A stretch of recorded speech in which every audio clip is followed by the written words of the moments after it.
Olá, seja muito bem-vindo, como sempre. É muito bom estar em sua companhia. E como aqui a notícia não para, agora é minha vez de trazer para você os destaques do Brasil e do mundo. Eu vou começar falando de economia. O desemprego caiu no trimestre terminado em julho. Segundo o IBGE, o número de pessoas ocupadas voltou a crescer após 2 trimestres em queda. A taxa de desemprego no Brasil foi de 7,9% entre maio e julho deste ano. Os dados da Pesquisa Nacional por Amostra de Domicílios, a PNAD contínua, foram divulgados pelo IBGE. Em relação ao trimestre imediatamente anterior, entre fevereiro e abril, o período traz redução de 0,6 ponto percentual na taxa de desocupação. No mesmo trimestre de 2022, a taxa era de 9,1%. Para um trimestre encerrado em julho, essa é a menor taxa desde 2014, quando foi de 6,7%. Com os resultados deste trimestre, o número absoluto de desocupados teve baixa de 6,3% contra o trimestre anterior, chegando a 8,5 milhões de pessoas. São 573 mil pessoas a menos no contingente de desocupados, comparado também ao trimestre anterior.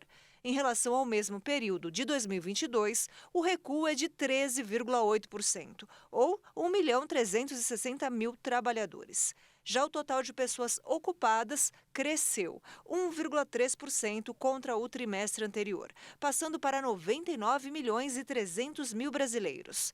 Na comparação anual, houve crescimento de 0,7%, somando 669 mil pessoas ao grupo. Os empregados com carteira assinada somam 37 milhões e os informais são cerca de 39 milhões.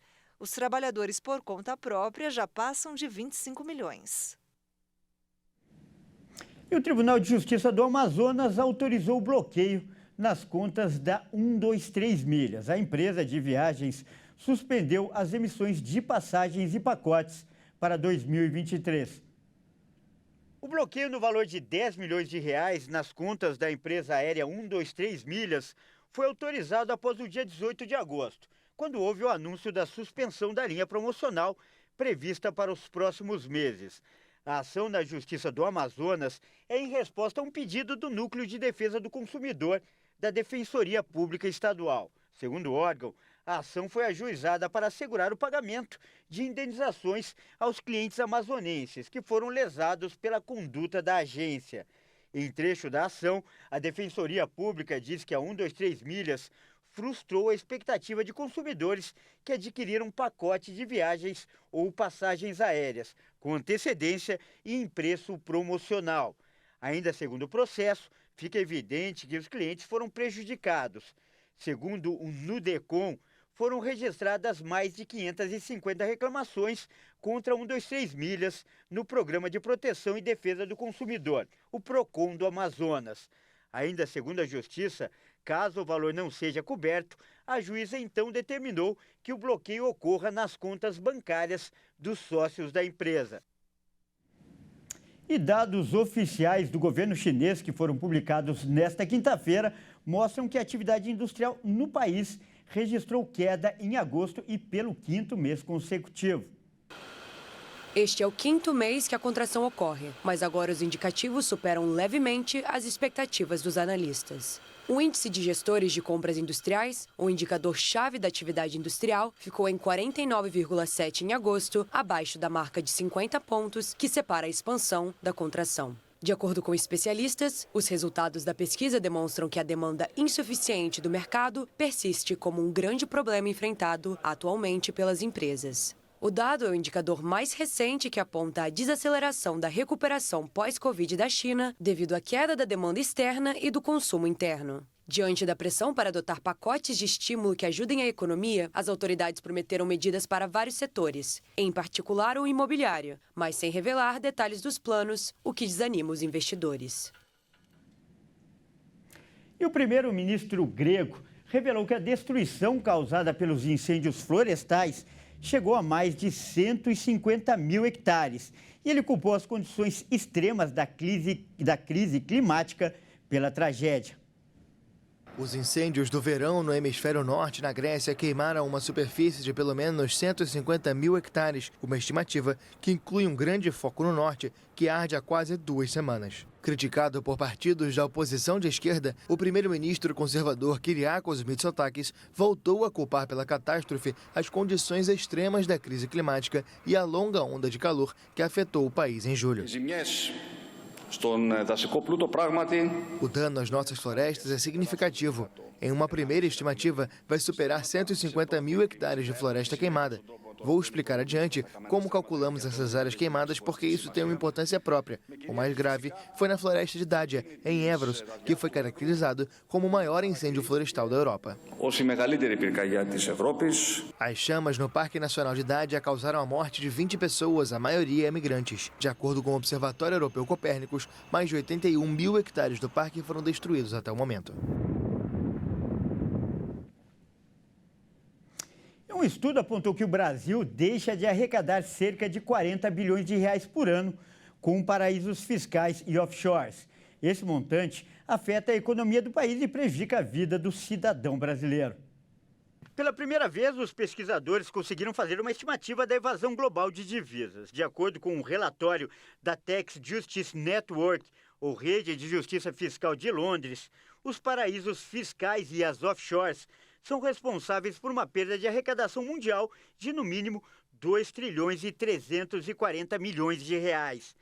Paraíso fiscal é o nome atribuído a países com sigilo absoluto sobre as transações financeiras e praticamente zero impostos. Já as offshores são empresas abertas fora dos países de origem dos proprietários. Só no Brasil, esses meios alternativos respondem por uma evasão de pelo menos 8 bilhões de dólares, ou quase 40 bilhões de reais por ano. Comparativamente, esse foi o orçamento do ano inteiro aprovado para o Fundo de Manutenção e Desenvolvimento da Educação Básica, o Fundeb. Nesta semana, o presidente Lula assinou uma medida provisória para aumentar a taxação dos fundos dos super ricos brasileiros. A proposta é cobrar de 15% a 20% dos rendimentos dos chamados fundos exclusivos. Segundo o Ministério da Fazenda, são 2.500 pessoas que respondem por mais de 10% dos investimentos em fundos de todo o país. A Tax Justice Network inicialmente esperava que os esforços da reforma tributária da OCDE, a Organização para a Cooperação e Desenvolvimento Econômico, iniciados há mais de uma década, pudessem reduzir o abuso tributário global. Mas esses esforços encontraram vários obstáculos e atrasos na implementação. Agora, a Rede de Justiça Fiscal apoia propostas para transferir da OCDE para as Nações Unidas a Autoridade de Regulamentação Tributária Global.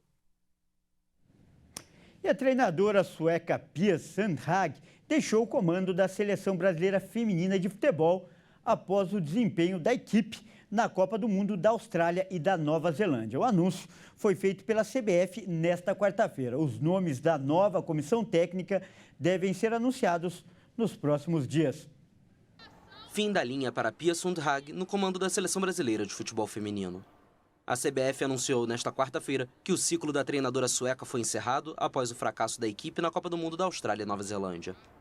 Em um comunicado, a Confederação informou que nos próximos dias vai anunciar a nova comissão técnica que iniciará o ciclo visando os Jogos Olímpicos Paris 2024 e a próxima Copa do Mundo de Futebol Feminino. Sundhage, de 63 anos, tinha contrato até 30 de agosto de 2024, ao final dos Jogos de Paris. Mas a queda na fase de grupos da Copa do Mundo, a última disputada pela lendária atacante Marta, acelerou a saída da treinadora.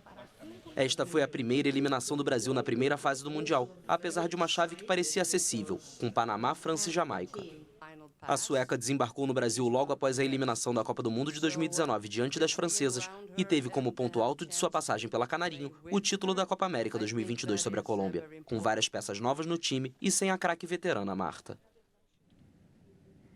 Bom, é isso aí. Essa edição fica por aqui. Eu agradeço demais pela sua companhia e convido a continuar ligado em nossa programação.